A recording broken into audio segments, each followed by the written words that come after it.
Chosen one, listen closely. You are not like the rest. You were never meant to blend in, never meant to be ordinary. You are marked by divine fire, seen, known, and guarded. When someone harms you, it is not just emotional pain. It is a disturbance in the spiritual realm. Because when a chosen woman is wronged, heaven itself takes notice. He thought he was walking away from a woman, but he was walking away from an altar, sacred ground where heaven and earth met. He thought your love was just affection, but it was covenant. He thought your presence was temporary, but it carried eternal weight. And when he broke you, he didn't just hurt your heart, he trespassed against something holy. There are laws written in the unseen that protect the anointed. There are invisible forces that awaken when injustice is done to one chosen by God. You didn't need to curse him. You didn't need to speak. Heaven heard the cry that never left your lips. Your silence was loud in the courts of eternity. You may have asked, why did this happen to me? Why would God allow such pain? But pain is not always punishment. Sometimes it is promotion. The betrayal you endured was not a sign of abandonment. It was proof of your divine rank. God only allows his strongest vessels to endure the fires that purify them. And make no mistake, he saw every tear, and he wrote it down. It is written in the book of Deuteronomy, chapter 32, verse 35. Vengeance is mine, and recompense.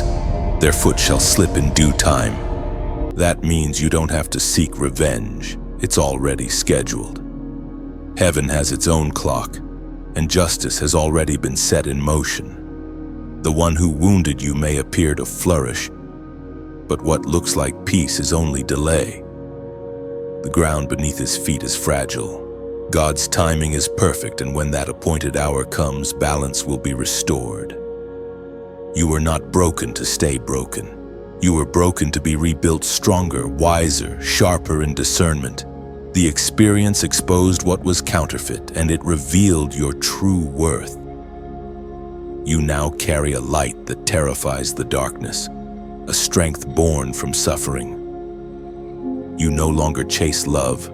Love will recognize you by your crown. He will face the heavy price, not because you wished it, but because heaven demands it.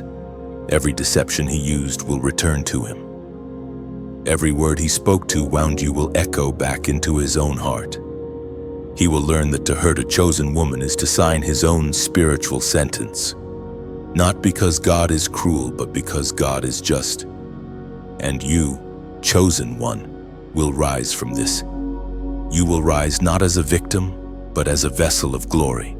The same pain that tried to destroy you will become your testimony. The same tears that burned your face will water your future. Every part of your story, even the broken ones, will serve purpose. Heaven wastes nothing that belongs to its chosen. Right now, you are stepping into your season of quiet strength. You don't need to prove your worth to anyone. Your glow will preach louder than your words. Peace will become your new armor, and your joy will be your weapon. The enemy tried to silence you, but your silence is now prophecy. So lift your head, for heaven has already shifted things in your favor. The tables are turning, and your name is being spoken in rooms you haven't entered yet. You are being elevated while they are being exposed. The man who thought he could mock your loyalty will soon understand that loyalty to a chosen woman is loyalty to God's will, and betrayal of her is rebellion against heaven itself. This is your awakening. You are not the same. You are refined by fire, and your faith has survived what others would have drowned in. Every scar on your heart has turned into armor. You are proof that the anointed cannot be destroyed, only transformed. If this word is confirming what your spirit already knows, don't ignore it. Respond to it. Heaven has paused this moment so you could hear truth. You are seen. You are defended. You are chosen. Comment 777 below as a prophetic act, the number of divine completion. It means what was meant to destroy you has finished its assignment and will now serve your purpose. And before you go, take a moment to like, share, and subscribe, not out of habit, but as an act of faith that this message will reach others who need to hear that heaven still fights for the chosen ones. You didn't realize it then, but every tear you cried was forming a covenant. Heaven does not waste emotion. It translates pain into eternal language. What you called heartbreak, heaven called offering. This is the mystery of the covenant of tears, a sacred exchange between suffering and strength.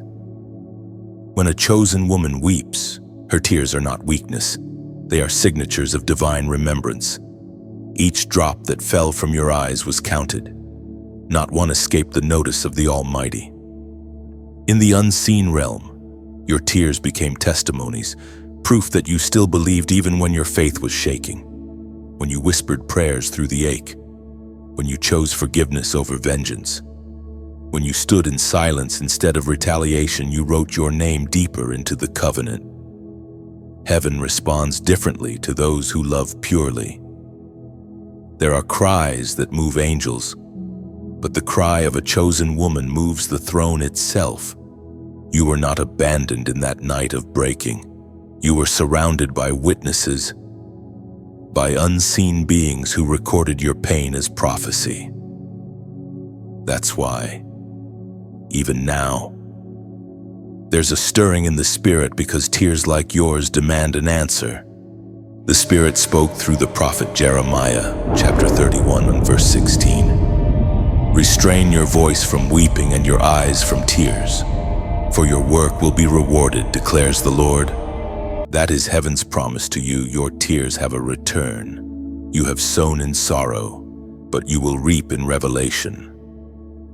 The days of pain are not lost time. They are seed time. Everything you endured was building an inheritance you cannot yet see. The delay is not denial. The silence is not absence. Heaven has simply been aligning every piece before unveiling the full picture. The one who hurt you thought it was over. He mistook your quiet for defeat. But silence is the language of the anointed, and in silence, God speaks the loudest.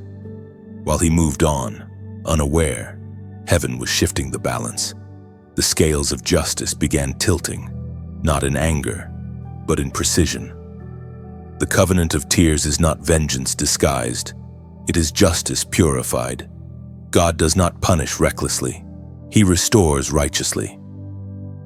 The man who wounded you is not simply facing karma. He is encountering consequence that flows from divine order.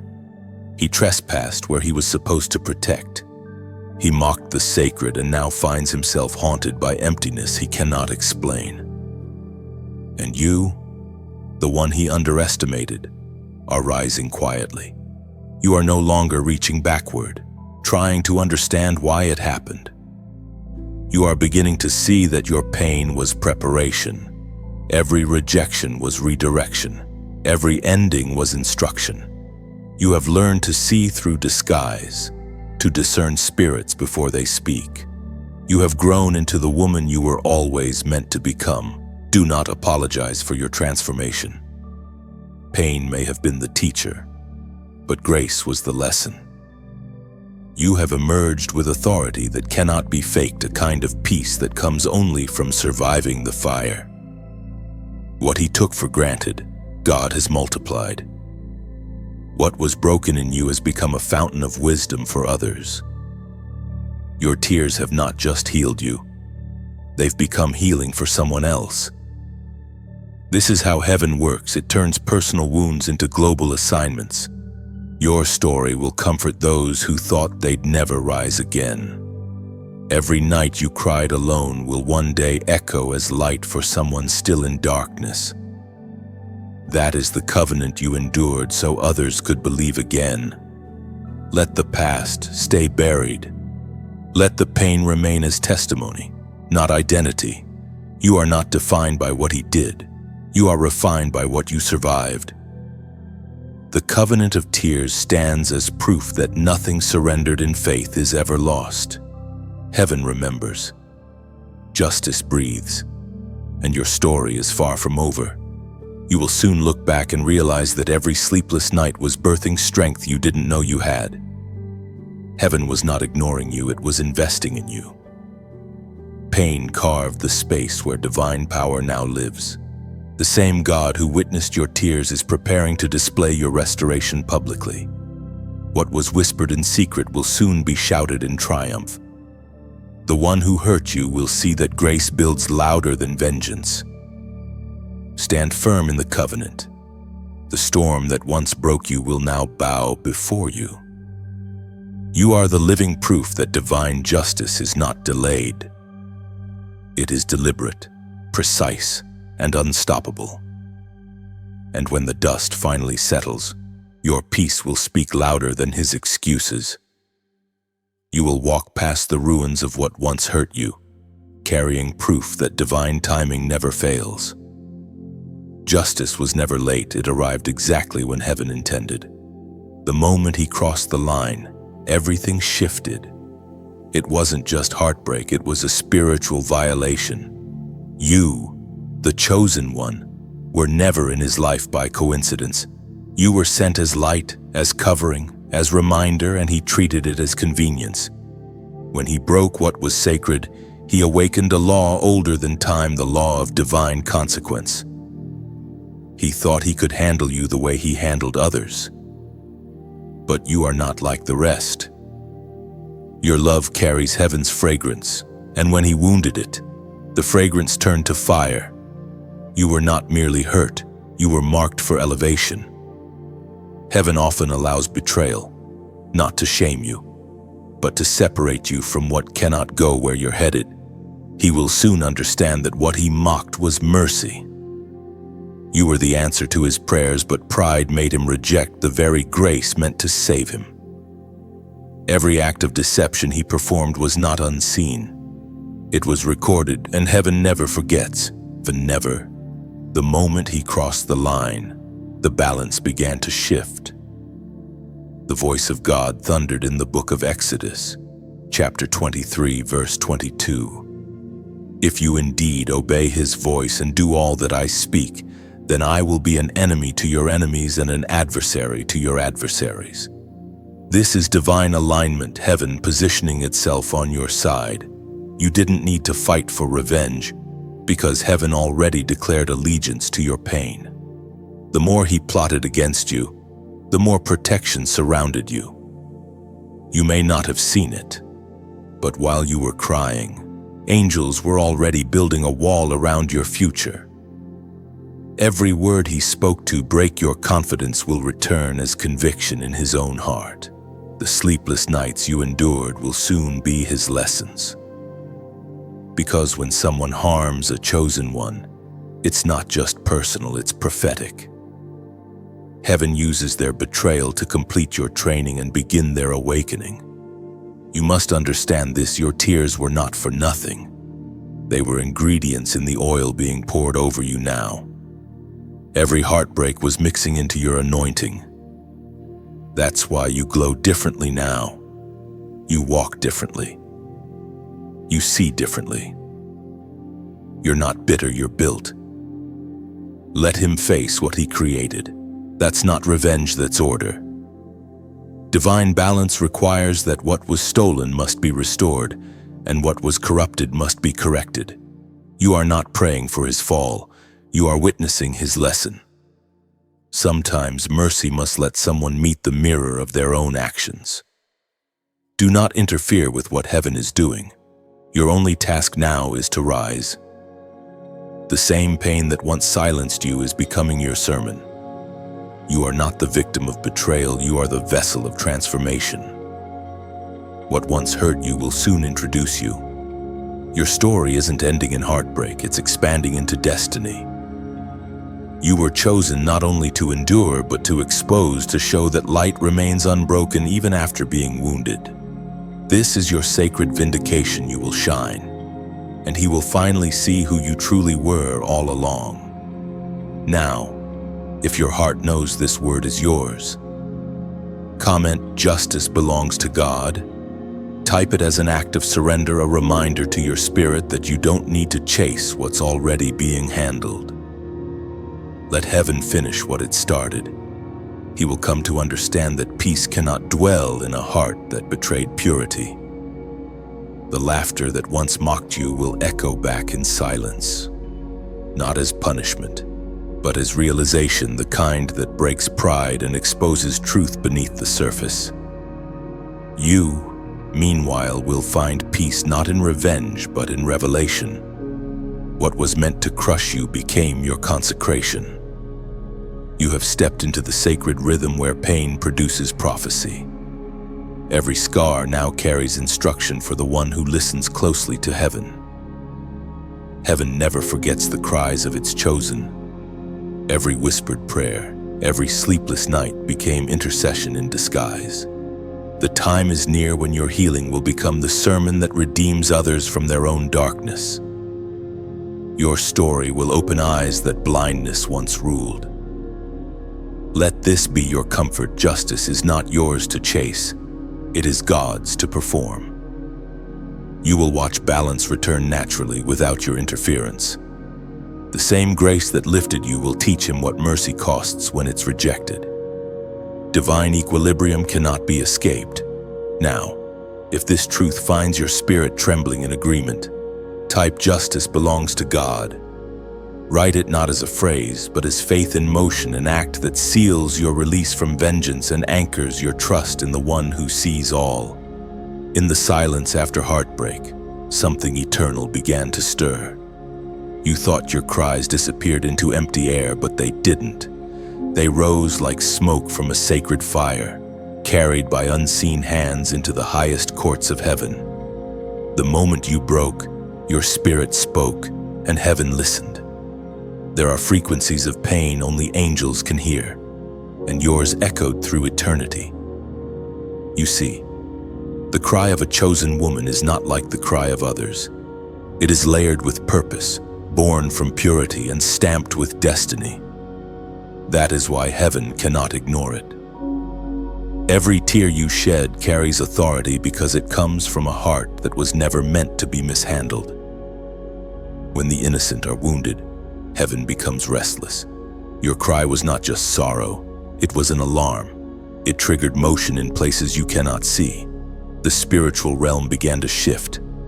Heaven started aligning justice with mercy, preparing both restoration for you and reckoning for him. You might have felt forgotten, but heaven was just silent because it was busy working.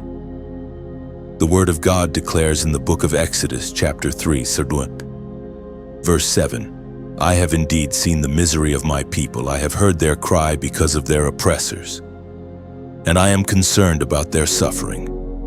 That same voice still speaks today. God has seen, God has heard, and he is moving. The one who hurt you may think his actions vanished into time, but time belongs to God, and in his hands nothing disappears. The echo of your cry is still alive, still resonating, still summoning divine response. When he betrayed you, he thought he escaped consequence because lightning didn't strike immediately. But heaven's silence is not approval, it's process. Justice in God's kingdom is a seed, and every seed takes time to break open before it grows. The harvest always comes, even if the soil of sin tries to hide it. Your cry was written into heavenly law.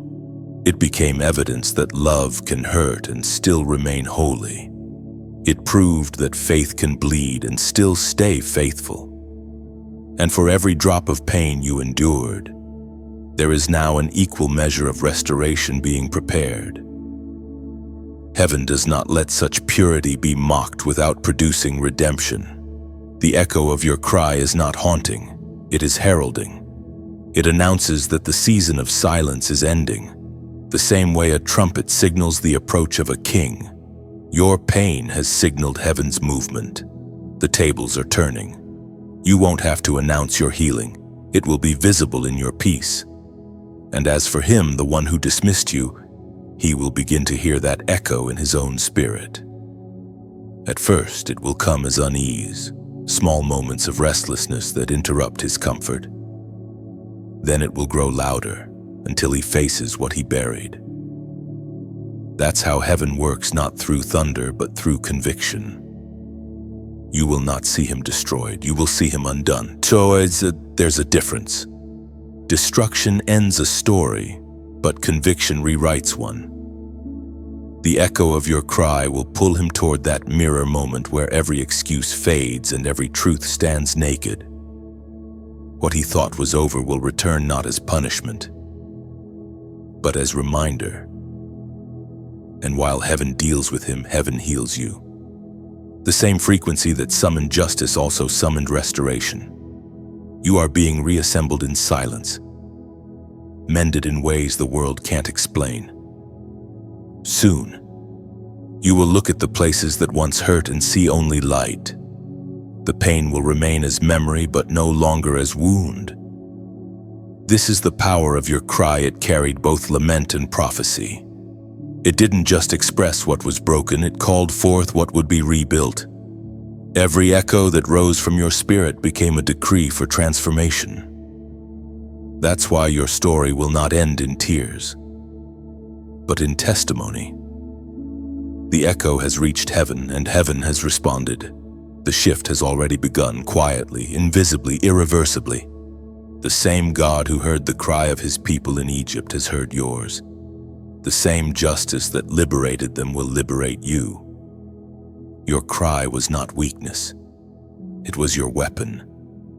And heaven has already answered. Heaven's movement is precise, never rushed. Every unanswered question will find its meaning in due time. What once felt like abandonment will soon be recognized as divine protection in disguise. The silence you endured was not punishment. It was preservation. God was shielding your future while teaching your spirit endurance, patience, and strength that only storms can birth. Now, the sound that once rose from pain returns as melody. Your cry has become harmony with heaven's song, the sound of victory after long nights of hidden warfare. Everything hidden eventually returns to light. Every false word spoken against you finds its way back to its source. This is the law of divine reversal. What was meant to harm you becomes the very wind that lifts you. Heaven never allows injustice to remain unanswered. When the chosen are wronged, time itself bends toward balance. At first, you may not notice it. Things seem quiet, even still. But slowly, what was stolen begins to shift. What left your life begins to lose its strength outside your presence. Because you, chosen one, carry something sacred, an atmosphere of favor. When someone mishandles that favor, it detaches from them like light withdrawing from shadow. The ancient words recorded in the book of Proverbs, chapter 11, verse 21 declare, "Though hand join in hand, the wicked shall not go unpunished, but the seed of the righteous shall be delivered." You are that seed. You are the one heaven promised to deliver.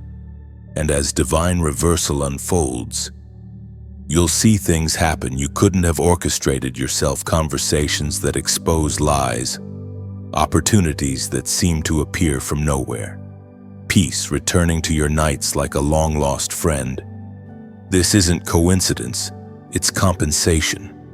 The same hands that once tried to break you will one day witness your rebuilding. The same people who doubted you will see the favor surrounding you and wonder how you survived. You will smile. Not out of pride, but because you'll finally understand every loss was direction, not destruction. Reversal is not revenge, it is realignment. Heaven doesn't humiliate, it restores. The man who hurt you will not be crushed, he will be confronted by his own actions. What he thought he gained through manipulation will begin to crumble, not by your words, but by truth revealing itself. The very peace he took for granted will now visit you, multiplied, and you, chosen one, will feel the shift. 1. You'll notice how the air around you changes lighter, brighter, filled with quiet assurance. You'll feel it when people who once overlooked you start recognizing your worth without you saying a thing. That is divine reversal manifesting in daily life. When heaven reverses, it doesn't just return what was lost, it returns it purified. Relationships, opportunities, and peace will come back stronger than before. What once drained you will now pour into you.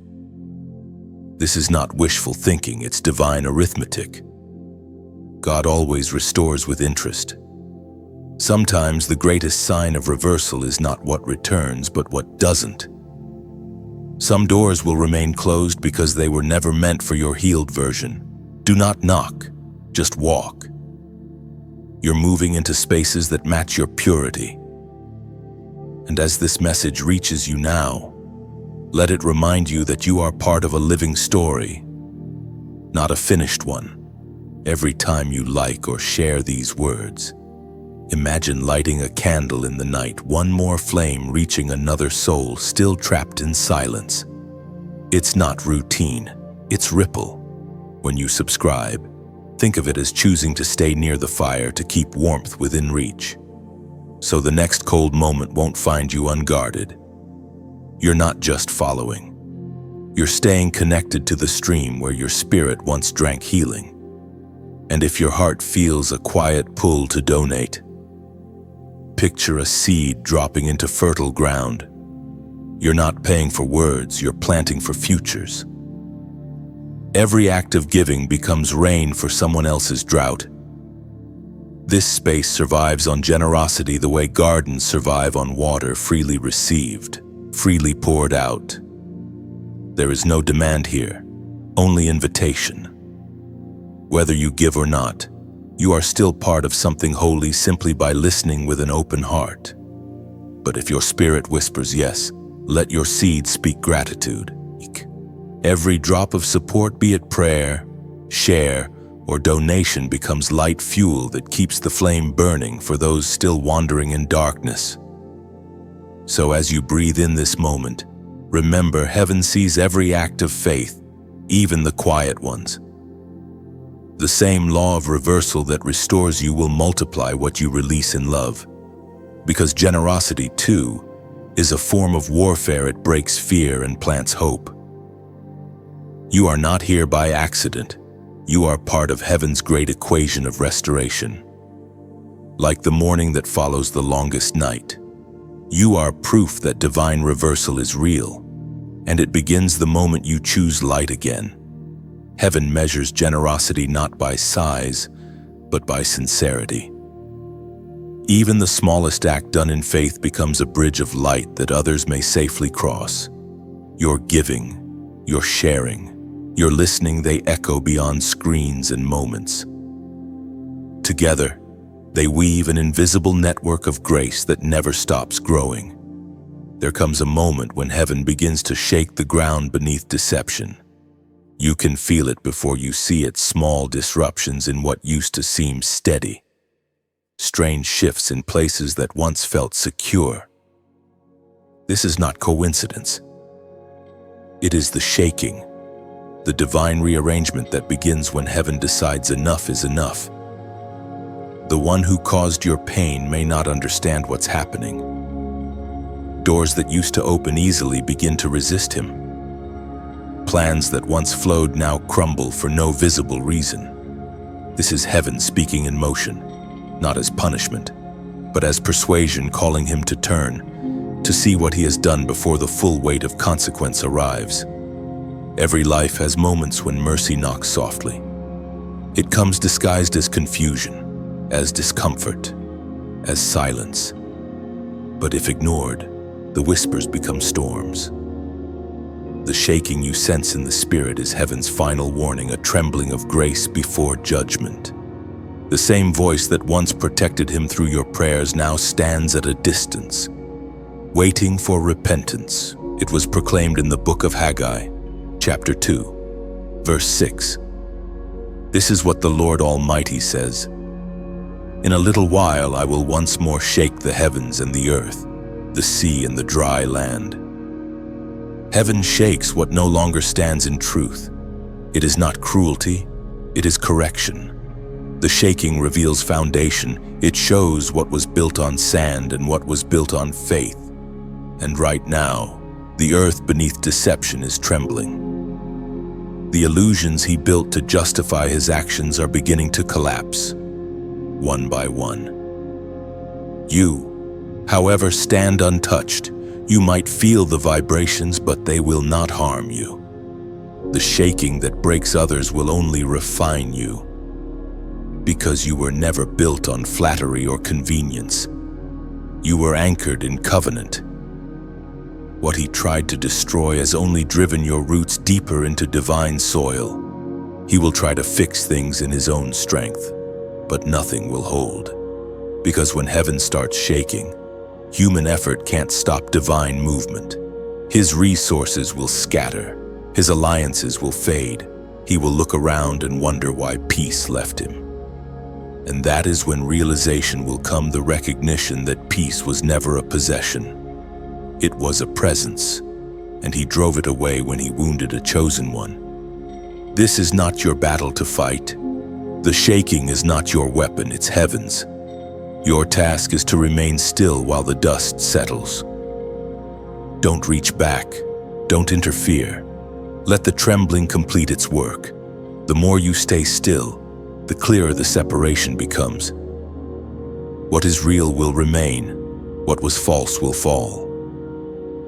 You may hear echoes of his struggle, fragments of guilt, subtle signs of regret, but don't mistake remorse for repentance. Remorse feels sorry for getting caught. Repentance feels sorrow for causing harm. The shaking will test his heart. If he turns, heaven will meet him. If he hardens, heaven will remove its covering completely. And through it all, your peace will speak. You won't need to defend yourself, because your stillness will declare that you trust divine timing more than temporary justice.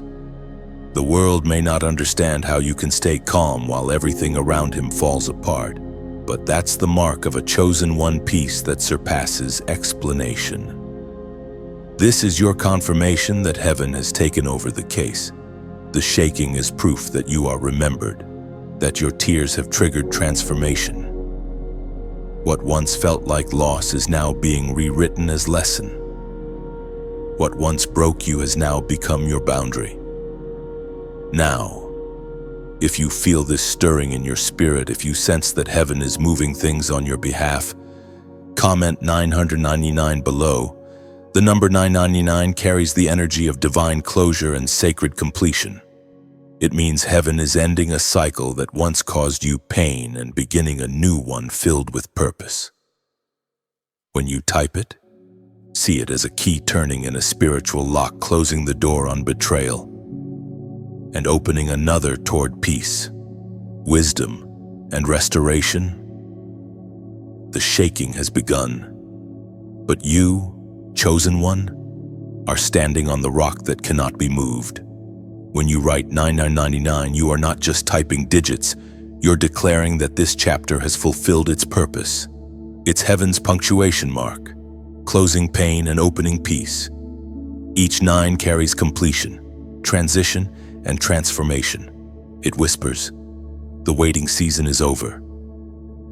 When you release it, you align yourself with divine order and perfect timing. So type it boldly, 99, as your agreement with heaven's rhythm.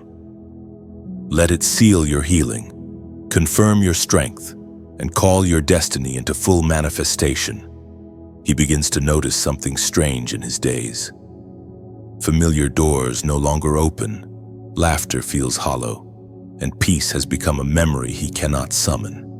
Everything he once built begins to echo back his own emptiness. The mirror of consequence has appeared. He stands before it, trying to recognize the man staring back, and for the first time, he truly sees himself. The mirror of consequence does not reflect the face. It reveals the heart. It shows what the world could not see: the motives, the pride, the hidden cruelty wrapped in charm. Heaven uses this mirror not to humiliate, but to humble. and the reflection is rarely flattering.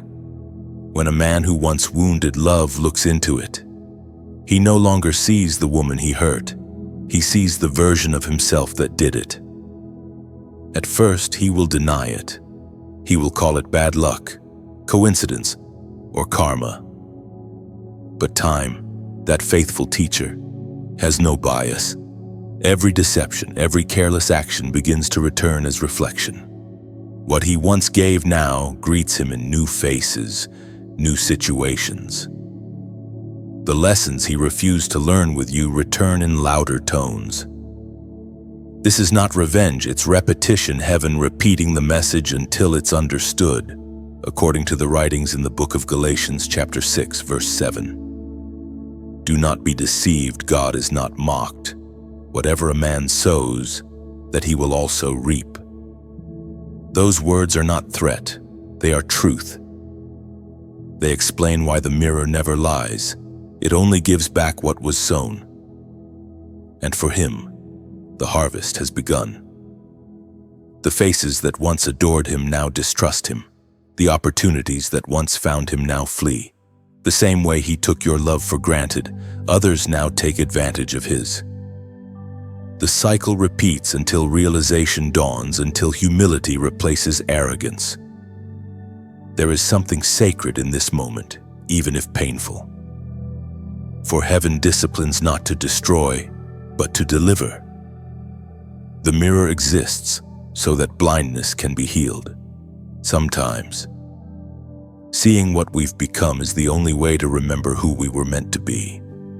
And for him, this reflection is mercy in disguise. It is heaven saying, look closely before it's too late. Meanwhile, you have learned the power of distance. You no longer stand where he can reach. That's not cruelty, it's clarity. Love can forgive without returning. You understand now that healing sometimes means silence. And silence is not weakness. It is strength without noise. Every day he looks into that invisible mirror. His soul feels the absence of what he dismissed. He begins to sense that the problem is not the world around him, it's the world within him. That's when transformation begins to stir quietly, painfully. Because conviction is the fire that melts the ice around the heart. And while his reflection unravels, yours strengthens. You are not watching with bitterness. You are observing with wisdom. You no longer wish him harm, because you understand the mirror is already enough. What once needed your words now needs only time. Heaven will do what your heart could not teach him through consequence. This is divine justice at its gentlest, not thunder, not wrath, but reflection. The echo of his own actions is his correction. Every sleepless night he faces now mirrors the ones you endured. Every loss of trust reminds him of the trust he broke. This is how balance restores itself, not through human hands, but through unseen fairness. Do not celebrate his pain, it's not your victory. True justice doesn't gloat, it grows. Your compassion remains, but it is now guarded by wisdom. You can care from a distance, pray without re-entering, love without losing yourself. That is what growth looks like, love refined by discernment. In time, the mirror will fade, and only truth will remain. What survives that reflection is what's real. And sometimes real change can only be born from ruin. He will learn this truth slowly, and you will watch from peace, knowing that the same God who allowed your breaking now oversees his awakening. The mirror of consequence is both judgment and grace. It confronts the proud, but it rescues the willing. And though the process may feel cruel, it is the kindest form of justice heaven offers, because reflection is what leads to redemption. The mirror never lies, but it always offers mercy. What he faces is not hatred from heaven, but love refusing to let him remain blind any longer. And you walk forward free. No revenge, no resentment, just release. The past has served its purpose. Now wisdom walks beside you into peace. Heaven's silence has a sound not empty, not cruel but deliberate. When nothing seems to move, when prayers echo back without answer, that is not abandonment, that is observation. The watcher's silence is not the absence of God, but the stillness before divine motion. It is the pause between judgment and mercy, the quiet space where heaven measures hearts. The silence came when you least expected it. After all the tears, after all the prayers, you waited for a sign and nothing came. Days turned into weeks, and you began to wonder if heaven forgot. But silence, for the chosen, is never forgetfulness, it is refinement. It teaches you to hear beyond sound, to sense God not in thunder but in stillness. For him, however, the silence is heavier. It is not the silence of teaching, it is the silence of testing. Heaven's absence has weight, the kind that presses on the conscience until truth rises to the surface. When heaven stops speaking, it's because it has already spoken, and now it waits to see who will listen. As written in the book of Amos, chapter 8, verse 11. The days are coming, declares the sovereign Lord, when I will send a famine through the land, not a famine of food or a thirst for water, but a famine of hearing the words of the Lord. This is that famine when the voice once guiding him now stands still. He searches for the peace he used to feel around you and finds only echoes. The prayers that once flowed easily now feel heavy. Heaven's silence has become his mirror, showing him the distance he created. It's a strange mercy, this silence. To the unrepentant, it feels like punishment. But to those willing to listen, it becomes the teacher that no sermon could replace. When God stops speaking, he is giving space for realization to grow. Every silence holds two possibilities, repentance or rebellion. The outcome depends on how the heart responds to the quiet. You know this silence well. You walked through it before, those nights when it seemed God had turned his face away, when even your worship felt hollow. But now you understand that silence was not rejection, it was preparation. The watcher was never gone. He was waiting for your strength to ripen, for your faith to anchor beyond emotion.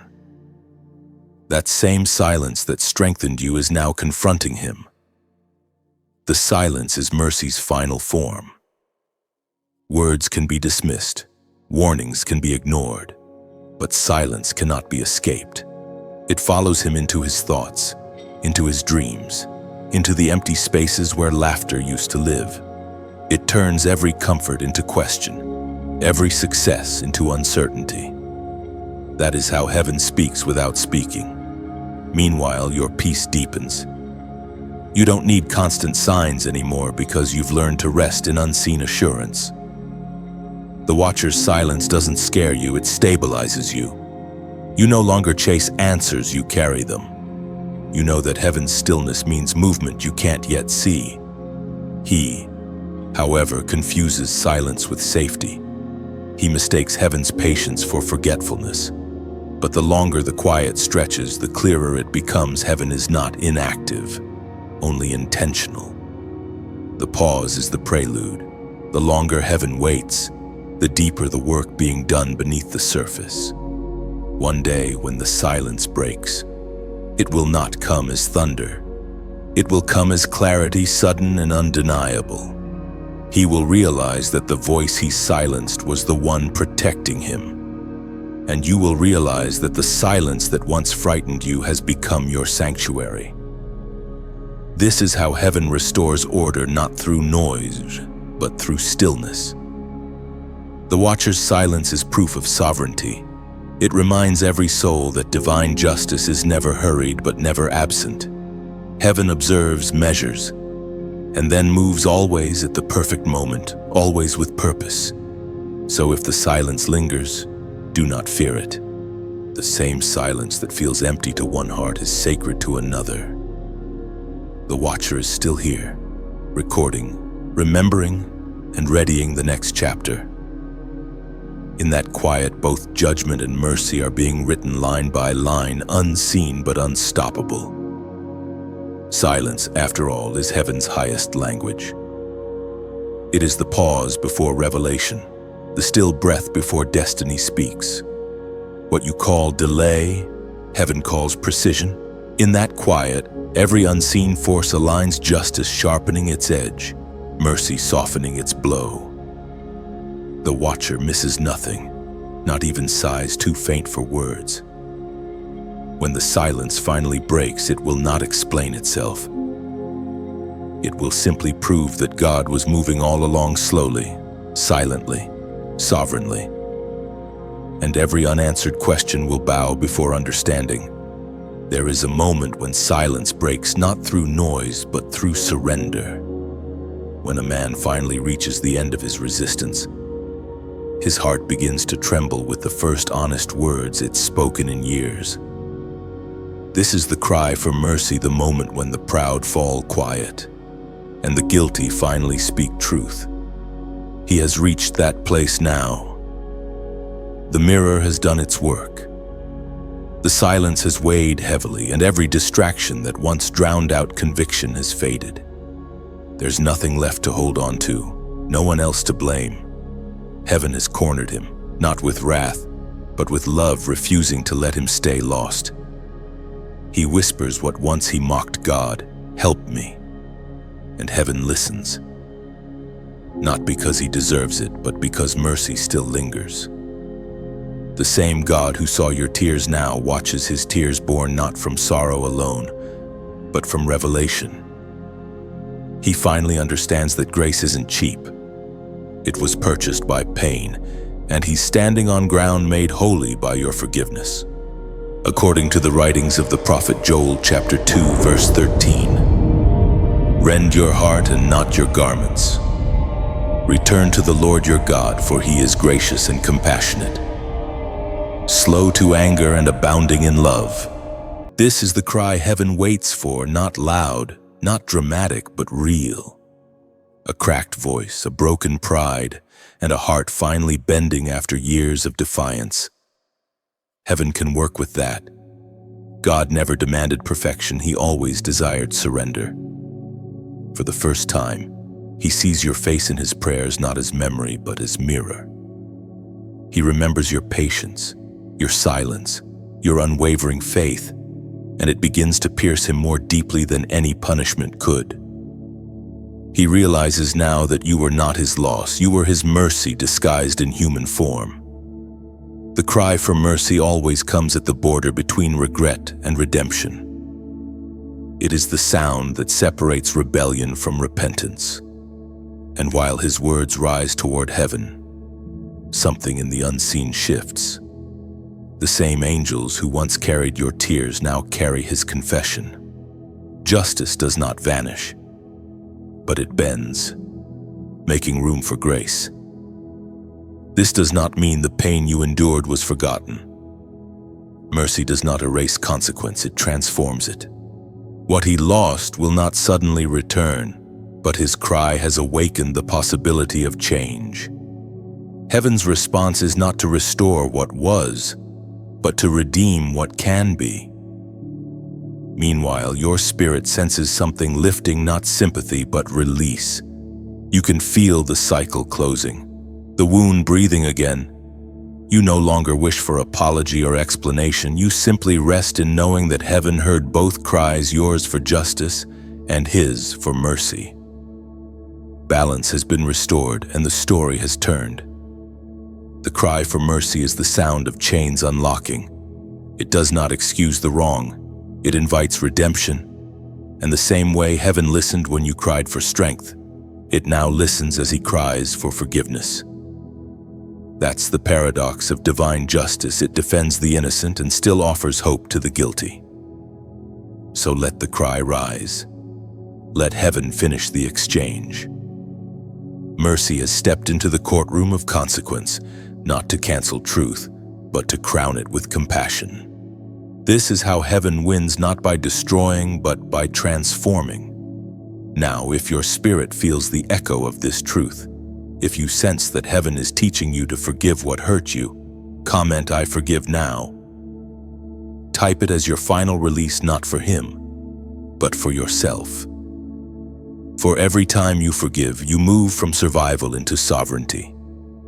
Heaven sees the heart behind those 3 words. When you write "I forgive now," you are not excusing the pain, you are releasing its hold. Forgiveness is not agreement, it's emancipation. It means the past no longer owns your emotions, and your worth no longer waits for apology. It's the key that unlocks the door your anger once guarded. Each letter in that phrase becomes a step out of the cage of memory. It does not erase what happened, it ends its authority over your peace. Forgiveness, in its truest form, is divine alignment, a decision to echo heaven's mercy on earth. When you release, you resemble the one who never stops forgiving. So type it slowly, intentionally, "I forgive now." Let the words leave your fingertips like doves carrying messages of release. As they rise, chains fall, heaven receives, and your spirit finally exhales freedom. And when you breathe again, peace will feel new, softer, steadier, unshakable. The pain once defining you will fade into wisdom, and forgiveness will wear your face like light. When dawn breaks after the longest night, it never apologizes for the darkness, it simply shines. That's what is happening in your life right now. The same light that once felt distant is returning to rest on your shoulders. You are rising not through noise or revenge, but through quiet radiance. The storm has done its work, and what remains of you is stronger, softer, and full of sacred wisdom. Every season of breaking becomes the soil for blooming. What you lost in tears, you're gaining in clarity. The ashes you carried have become the ground where new life is forming. Heaven never wastes pain, it recycles it into power. The same ground where you once knelt in defeat will soon hold your victory. You are proof that what bends does not always break, sometimes it bows just long enough for grace to crown it. Heaven speaks through the words in the book of Isaiah, chapter 61, verse 3. To bestow on them a crown of beauty instead of ashes, the oil of joy instead of mourning, and a garment of praise instead of a spirit of despair. That is you, the living promise of divine exchange. Every tear has been traded for oil, every wound for wisdom. You are walking into a season where your peace will preach louder than any sermon. What once silenced you will now testify through you. And as this light spreads around you, it becomes a beacon for others still trapped in their own nights. There are souls right now sitting in the same silence you once endured, scrolling through the dark, praying for a word that will tell them they're not forgotten. When this message reaches them, they'll know hope still lives. That is why what you do next matters. When you like or share these words, you are not performing an algorithmic act, you are planting lanterns along someone else's path.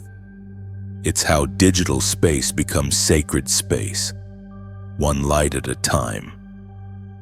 What if the message that healed you tonight becomes the whisper that saves another tomorrow when you subscribe? Think of it as keeping your candle close to the fire. The flame you protect now will warm you in the next cold night. It's not about following a page, it's about staying close to the current of hope that brought you this far. And sometimes, heaven nudges hearts in quiet ways. If that whisper comes to you, don't ignore it. To donate here is not to pay, it's to pour. You are watering a well from which others will drink. Think of it like rain feeding a dry garden. You may never see every flower it helps bloom, but heaven will. Your seed becomes someone else's sunrise. There is no pressure, no debt. True giving has never been about transaction, it's about transformation. You give not because you must, but because your heart remembers what it felt like to be held by light. Every act of generosity, big or small, becomes part of this ongoing story of redemption. You are part of something greater now, a circle of light that keeps expanding, reaching hearts that algorithms could never find. It is your compassion that carries these words farther than technology ever could. When you choose to keep this message alive, you become a co-creator in the miracle of hope. Because rising is not just about you standing up, it's about lifting others with your story. Every healed soul becomes a lighthouse. Every act of kindness becomes another spark in the chain reaction of grace. You are not simply surviving, you are shining. And light that shines selflessly never burns out. So as you listen now, take a deep breath and feel it, the calm, the warmth, the quiet joy of knowing that heaven has turned your mourning into melody. You were chosen to rise so others could believe again. Your life is no longer a collection of broken moments. It's a living testimony of how love wins. If your heart feels the gentle pull, respond in your own way, a word, a prayer, a share, or a seed. Each gesture becomes part of the great exchange, pain into peace, loss into legacy, suffering into strength. You are rising, and your rise is not solitary. Heaven lifts you so you can lift others. That is how redemption echoes, one open heart at a time. Every light you share becomes a bridge across someone else's darkness. The hope that found you tonight will someday find another through your quiet act of faith. Keep rising, keep glowing. The world needs the warmth your story carries. You are not a survivor of pain, you are its transformation into purpose. There comes a point when pain no longer burns. It begins to refine. You can feel it, the shift from surviving to shining. The fire that once terrified you has become the very light that guides your steps. This is the crown of fire, not a symbol of suffering, but of transformation. You earned it not by fighting harder, but by refusing to quit when your spirit was under siege. The crown doesn't appear suddenly. It forms quietly, like gold in a furnace, through moments that tested everything you believed about yourself. Every betrayal was a spark, every tear a drop of oil, every act of forgiveness a forge. And in that hidden furnace of your soul, heaven was shaping something eternal.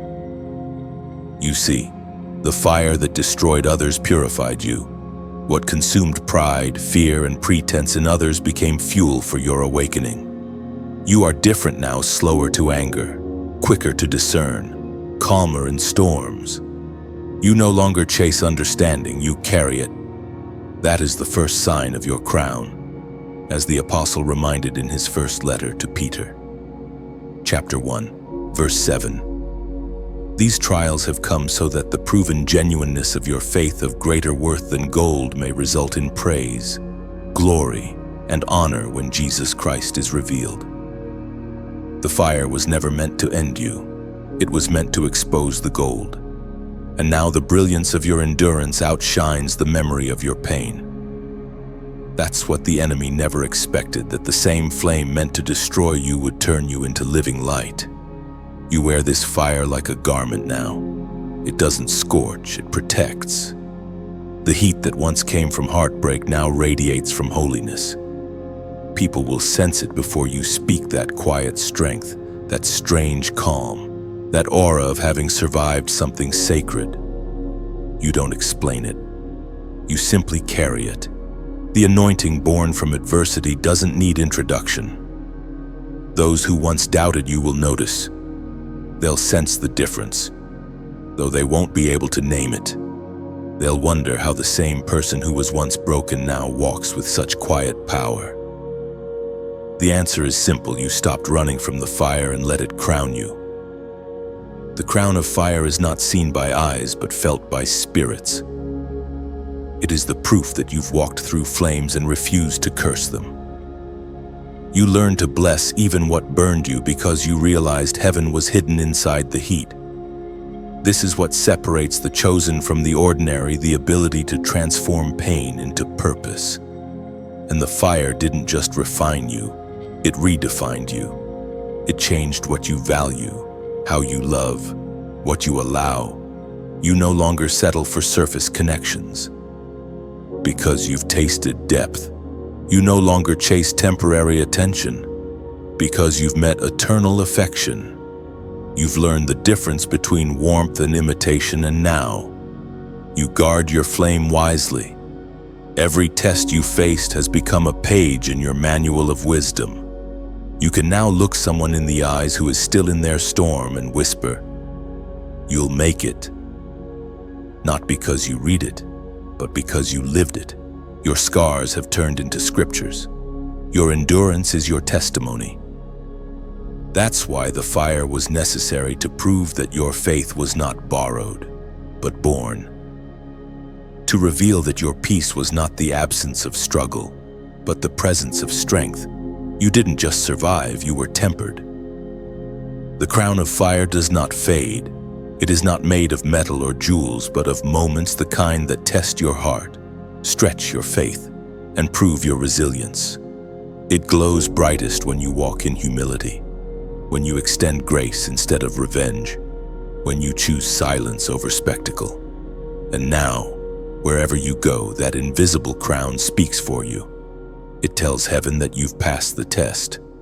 It tells the darkness that you cannot be broken again in the same way. It tells your past that it has lost its power. You carry the warmth of that fire wherever you stand. It lights rooms without effort. It calms storms without words. It's not pride, it's presence. The presence of one who knows that no fire can consume what heaven has already claimed. The crown is not your reward, it is your identity. You are the living proof that divine fire doesn't destroy, it defines. Your fire is not fury, it is focus, nudin.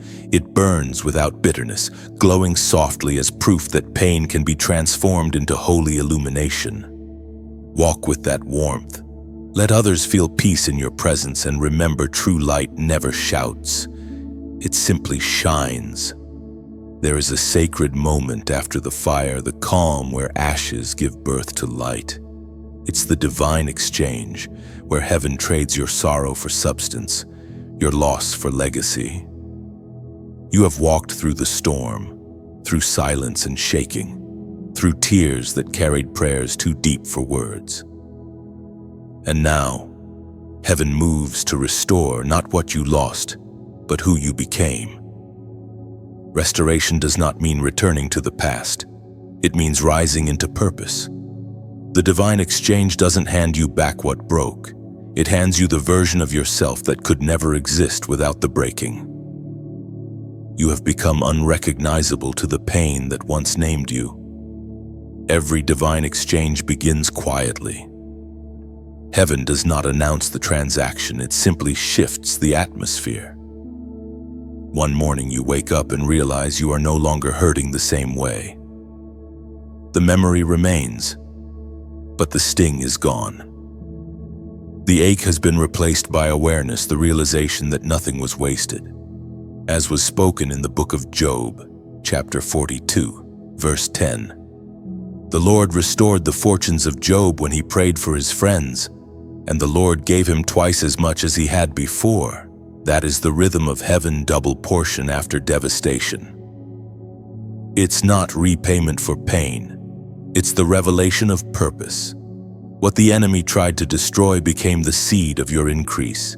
Every tear you cried watered ground that now bears fruit in wisdom, compassion, and discernment. You see, the divine exchange is not just about blessing, it's about identity. Heaven is giving you back your name, not the one the world called you when you were broken, but the one whispered over you before time began. The name that carries authority, peace, and promise, and it begins to show. Your countenance changes, your laughter sounds different. People who once pitied you now pause in awe. They sense the shift but cannot explain it. What they see is not luck, it's justice clothed in grace. You are walking in divine recovery, quiet, steady, radiant. The places that once drained you now cannot touch you. You have been upgraded spiritually, moved to a higher frequency where old battles can no longer reach. That's why certain doors closed without explanation, not rejection, but relocation. Heaven promoted you in silence. The divine exchange is heaven's way of saying, I saw every injustice, and I will make it right in ways they'll never expect. It is not revenge, it is redemption. The man who caused your pain will witness the peace that followed you. Not as humiliation, but as holy evidence that heaven always honors the chosen. And now, this moment arrives for you. The transaction is complete. The weight has lifted, you can breathe again without memory choking your joy. You have stepped out of survival and into sovereignty. What you carry now cannot be taken. It was forged, not given. Your story will become someone else's prophecy. Your restoration will be their reassurance. You are not just healed, you are appointed to heal.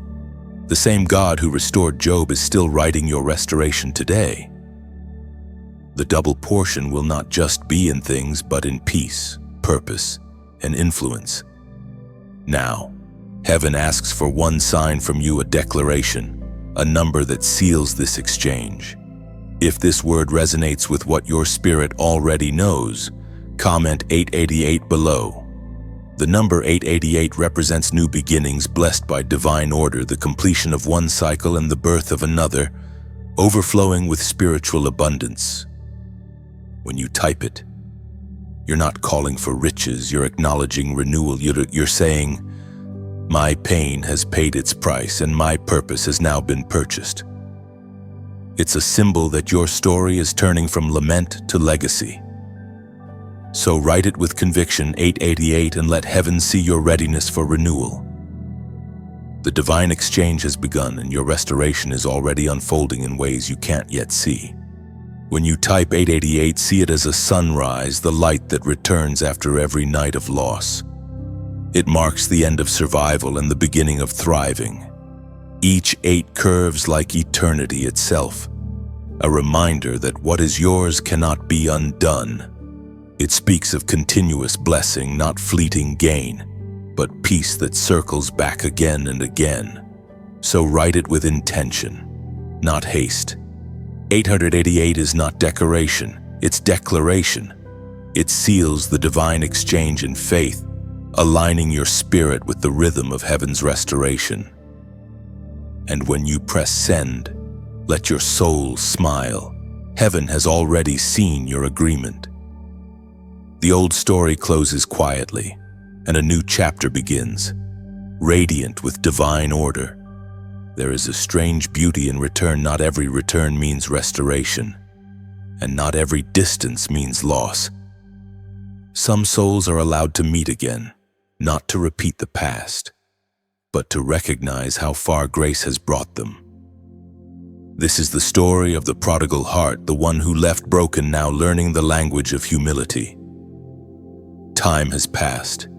He has seen the mirror, felt the silence, walked through the shaking, and tasted the emptiness of pride. And now, somewhere between regret and revelation, he begins the slow walk back, not to reclaim what was lost, but to face what he became. He carries no confidence now, only confession. The arrogance that once blinded him has burned away, leaving only the ache of awareness. He does not come demanding forgiveness, but hoping for it.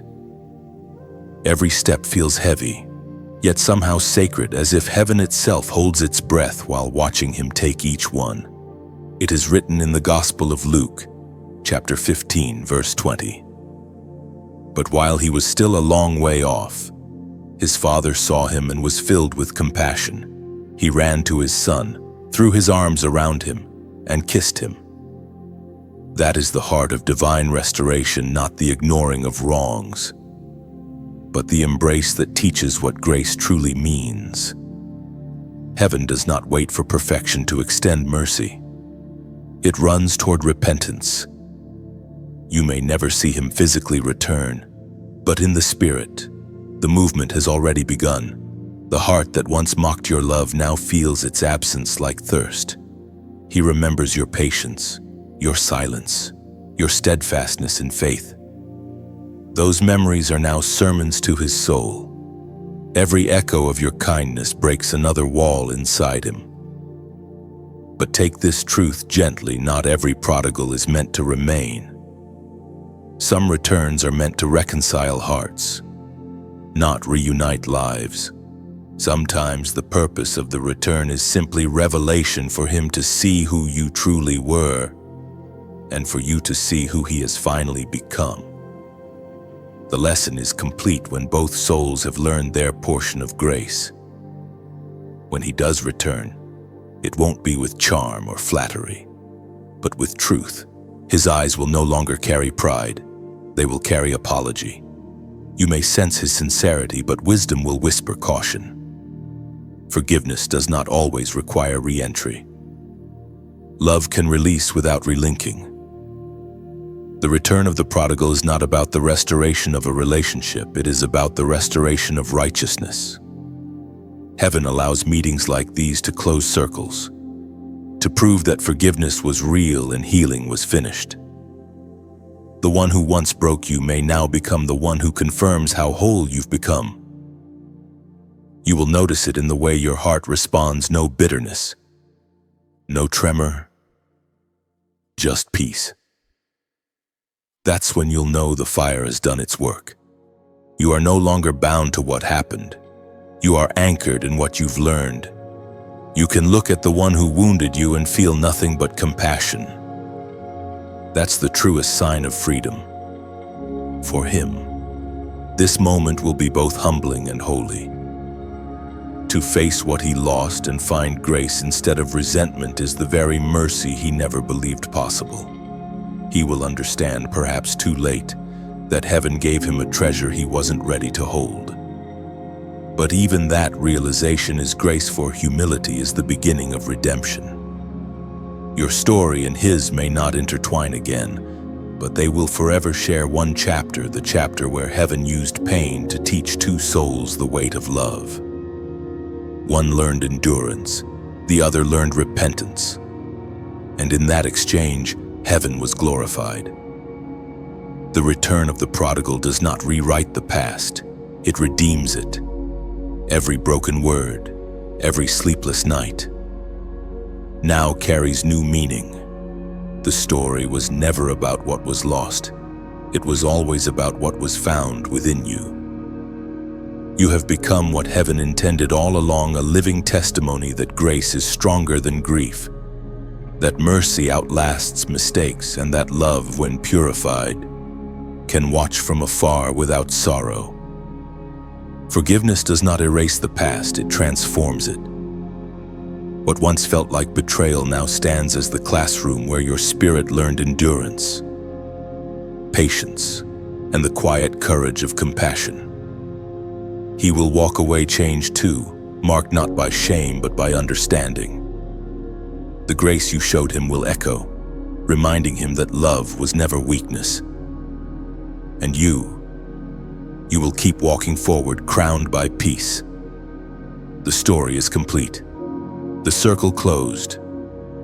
What began in heartbreak ends in holy balance. The weight of regret is unlike any other burden. It does not strike suddenly, it settles quietly. It waits until laughter fades and the noise of life grows thin. Then it begins to speak softly at first, then louder with each passing day. This is the weight he now carries, the invisible heaviness of realization.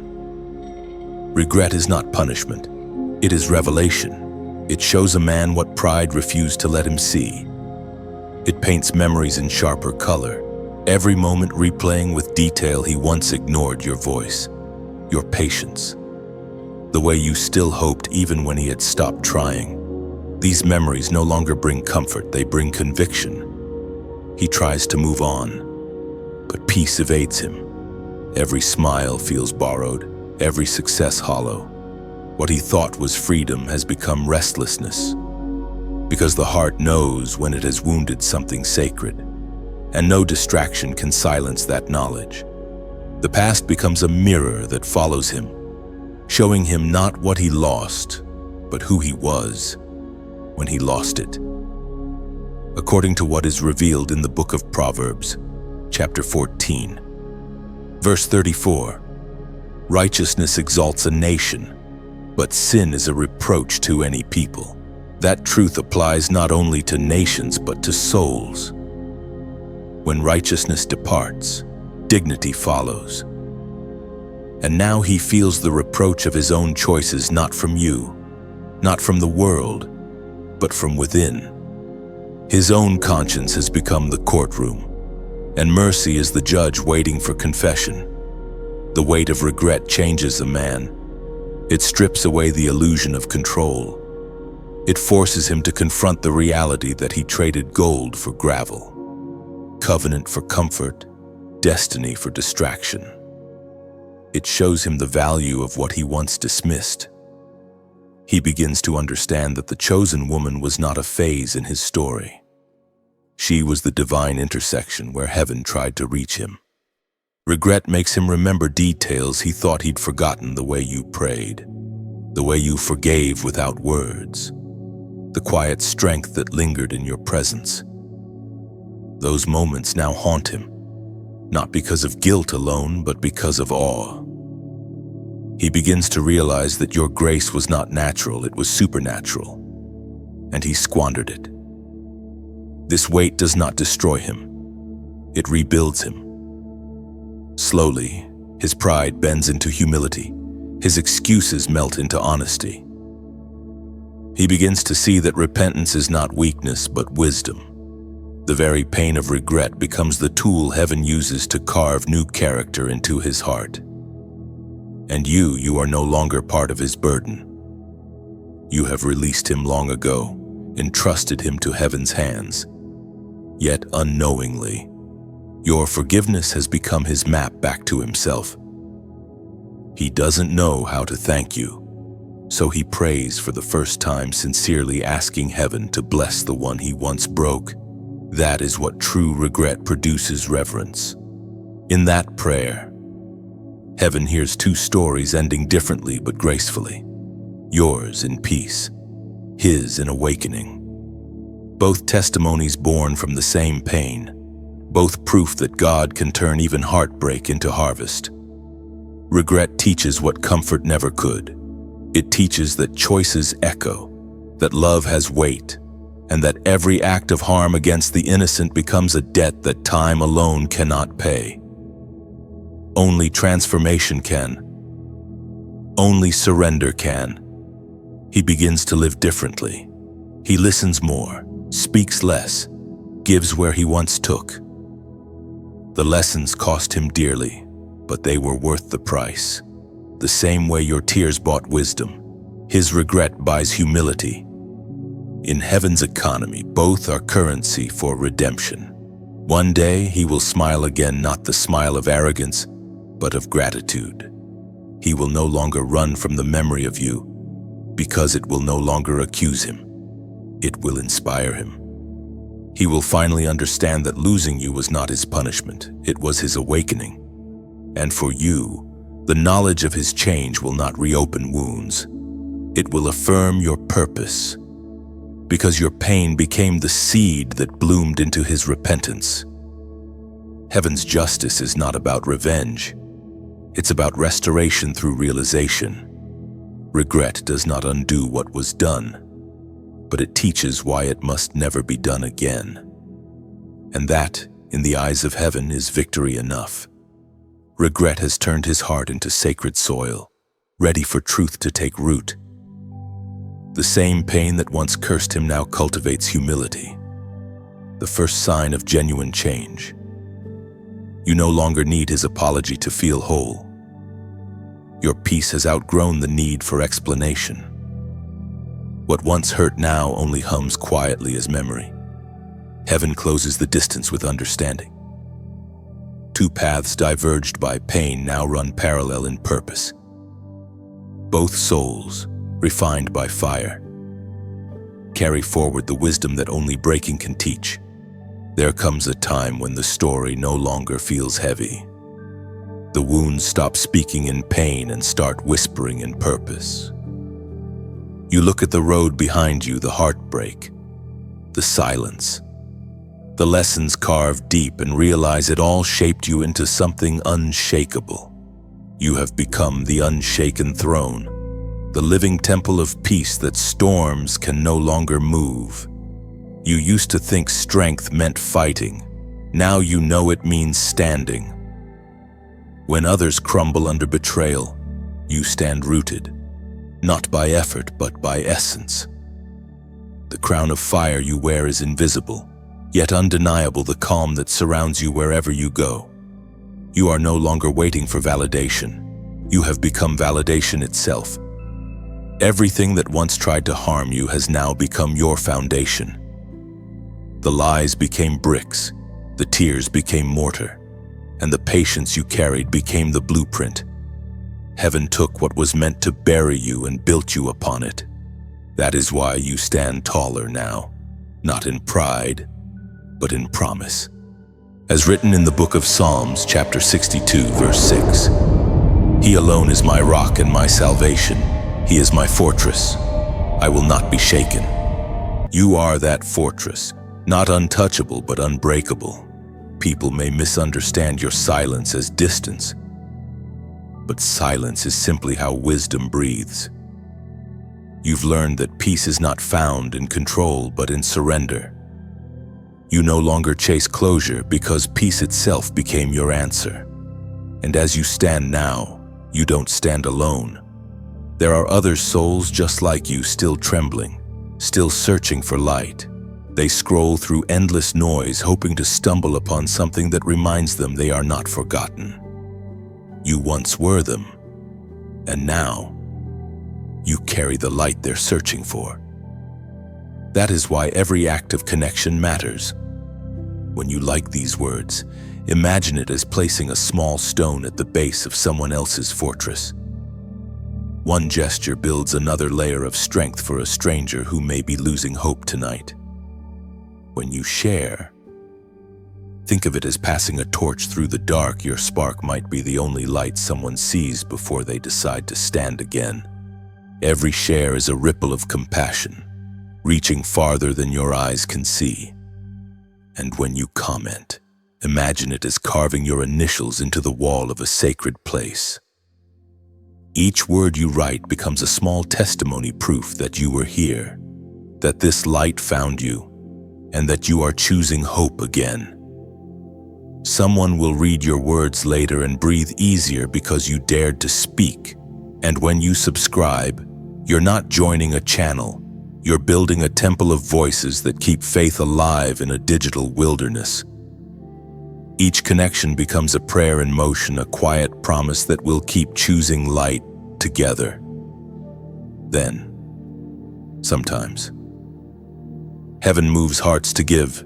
If that stirring comes, think of donation not as transaction, but as testimony, a seed cast into fertile ground. You are watering a message that once healed you, ensuring it keeps flowing toward those who still cry in silence. Like rain nourishing unseen roots, your giving sustains the garden of hope. There is no obligation, no pressure. The choice is sacredly yours, because true generosity, like love, only counts when it is free. Whether your offering is a share, a prayer, or a seed, heaven sees it as worship, the kind that doesn't need a stage to shine. What matters most is that you stay part of this living story, a movement of light woven through word, hearts, and healing. Every action you take here, small or great, echoes eternity. You're not supporting content, you're sustaining comfort. You're not fueling a platform, you're fueling purpose.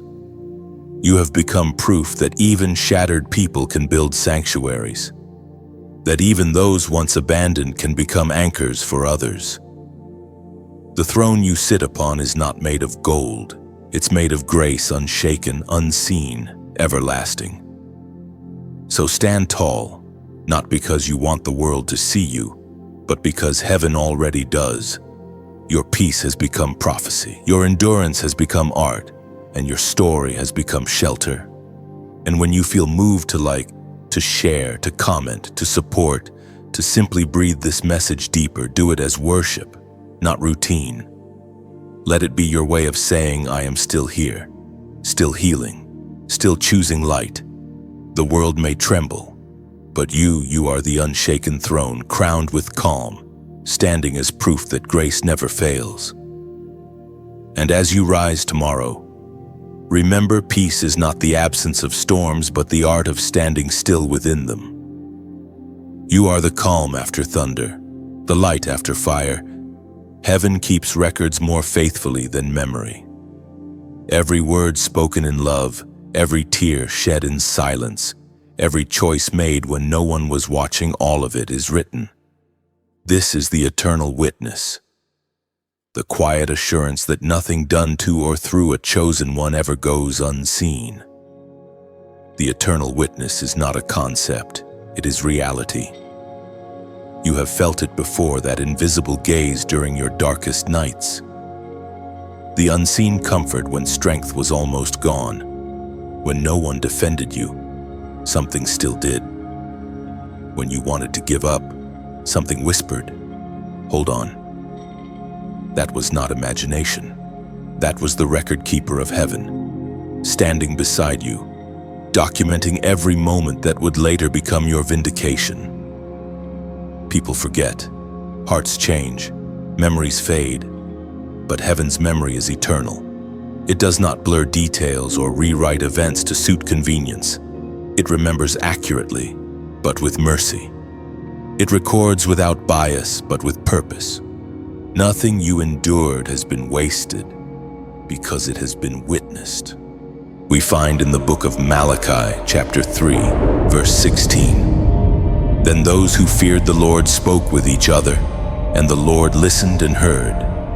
And a book of remembrance was written before him for those who feared the Lord and honored his name. There it is, the book of remembrance, heaven's archive of endurance.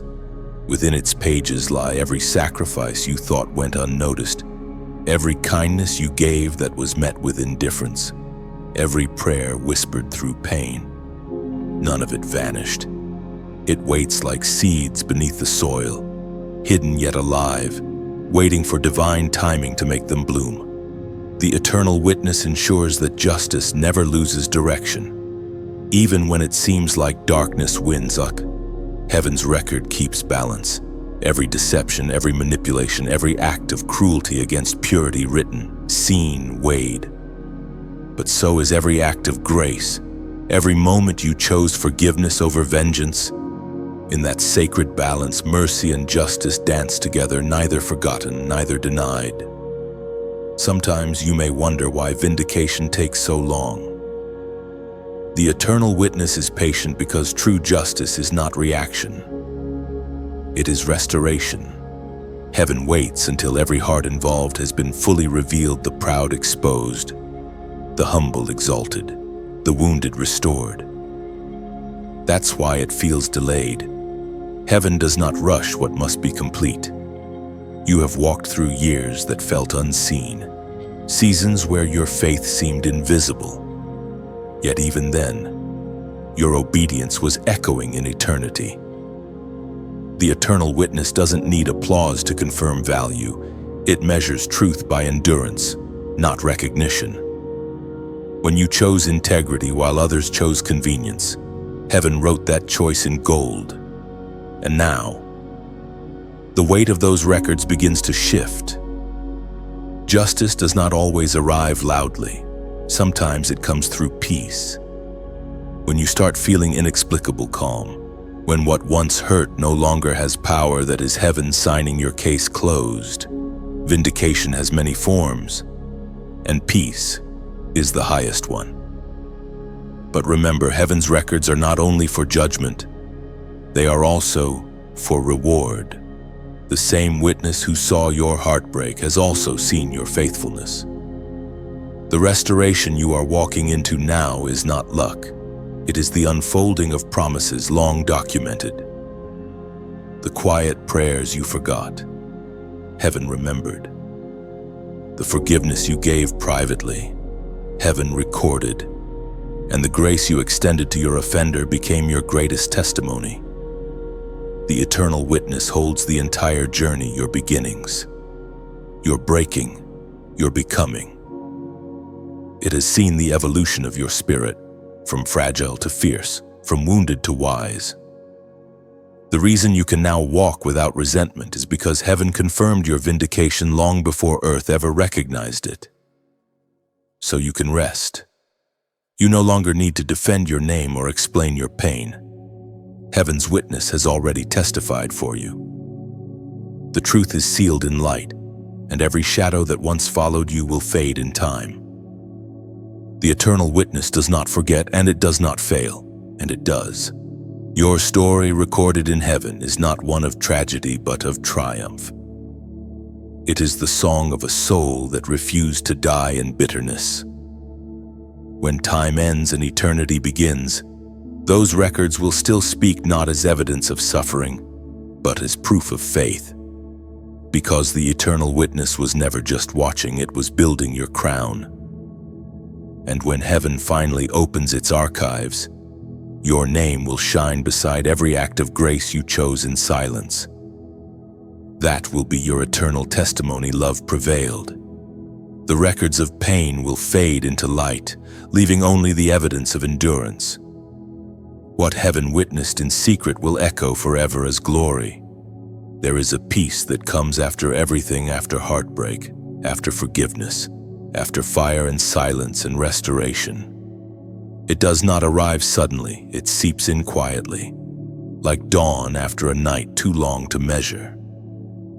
This peace is not the absence of pain, but the fulfillment of purpose. It is the sacred calm that follows surrender, the reward for staying faithful when every reason to quit had already spoken. You are standing in that peace now, even if it still feels unfamiliar. After all the storms, stillness can feel strange, almost too soft, too quiet, too gentle. But this is what heaven sounds like when war is ended. Every prayer that once rose in desperation now hums in gratitude. Every scar that once burned now glows as proof that healing happened. This is the final crown, the completion of everything the journey demanded from you. It is invisible, yet it carries the fragrance of heaven's approval. You wear it not on your head but in your heart. It is the glory of those who endured, forgave, and rose again. The apostle wrote in the second letter to Timothy, chapter 4, verse 7, I have fought the good fight. I have finished the race. I have kept the faith. That is what you have done. You fought when you were tired. You kept walking when the path disappeared, and you held faith when silence seemed endless. The world may never know the battles you survived, but heaven knows, and heaven rewards. The final crown is not about status or recognition. It is about serenity. It is the kind of peace that no apology can give and no betrayal can take. It is born from every choice you made to trust when trust made no sense. It is the sum of every yes you gave to heaven when your heart wanted to say no. And now, the war between grief and grace has ended. You no longer need to rehearse the past or justify your survival.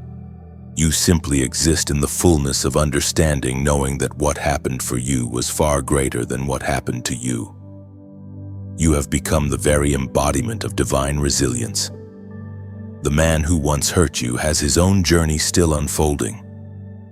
But that story is no longer yours to carry. Your forgiveness released you, both him from guilt, you from grief. That is the power of the chosen, to turn chains into keys and endings into beginnings. Now, as you walk through your days, peace follows you like fragrance. It enters rooms before your words do. People will notice something different, a calm that feels ancient, a joy that doesn't depend on circumstance. You have become a living sanctuary, proof that divine love can rebuild what human love broke. This crown you wear will not fade with time. It is not a moment of triumph. It is a lifetime of transformation. It reminds you that every test was training. Every heartbreak was initiation. Every silence was sacred. Heaven didn't forget you. Heaven was preparing you to stand like this, radiant, refined, ready. There is beauty now in even the smallest things. Morning light through the window, the sound of laughter returning, the ease of a deep breath, all of them feel new, as if the world itself has been reintroduced. That's what happens when peace becomes permanent. Everything ordinary becomes holy. You may not realize it, but heaven celebrates in your stillness. Angels record your calm as victory, for peace after war is the highest praise. You did not just survive, you completed. You became the living evidence that endurance still wins and that love, even when wounded, never fails. And as eternity watches, heaven smiles, not because you avoided pain, but because you walked through it without losing your light. You became the example creation needed, the reminder that no heart surrendered to God stays broken forever. The final crown glows quietly now, unseen by eyes but felt by souls. It does not demand recognition, because it already carries revelation. You are what faith looks like fulfilled. You are the story heaven tells when it speaks of victory through love. This is your legacy, not fame, not vengeance, but peace that will outlive pain.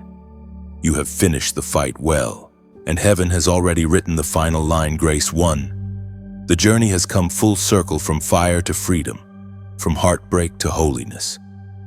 What once broke you has now become your throne, and peace sits where pain once ruled. Heaven doesn't just applaud, it remembers. Your endurance has been woven into eternity's fabric, shining forever as proof that love is stronger than loss. And now, as the story closes, the light remains not loud, not urgent, but steady. You have walked through shadow and found yourself still glowing. That glow is not for you alone. It is for those who are still trying to find their way through the dark. So if this message reached something deep inside you, let your heart decide how to keep the light moving. When you like these words, think of it as adding one more flame to a gathering fire, a signal across the night sky that hope is still alive. When you share, imagine releasing a lantern into the wind. Somewhere, someone you'll never meet may see it and remember that light always returns. Your act becomes their reason to look up again. When you comment, let it be more than words. Let it be a small stone laid in the path for another traveler to follow. Each message left behind becomes a map of healing, a quiet record of hearts that chose faith over fear. When you subscribe, think of it as joining a living circle around the fire, a community that keeps watch together, guarding warmth against the coldness of the world. You're not just following, you're belonging. And if your spirit ever feels moved to give, see donation as rain falling on roots you may never see. You are watering a garden of comfort, helping hope grow in places where silence still reigns. Every drop you pour becomes an echo of the love that once carried you. Nothing here is demanded, everything is offered. This is not transaction. This is continuation. The light that found you now asks only to be shared, gently, freely, beautifully. Your story is proof that even endings can shine.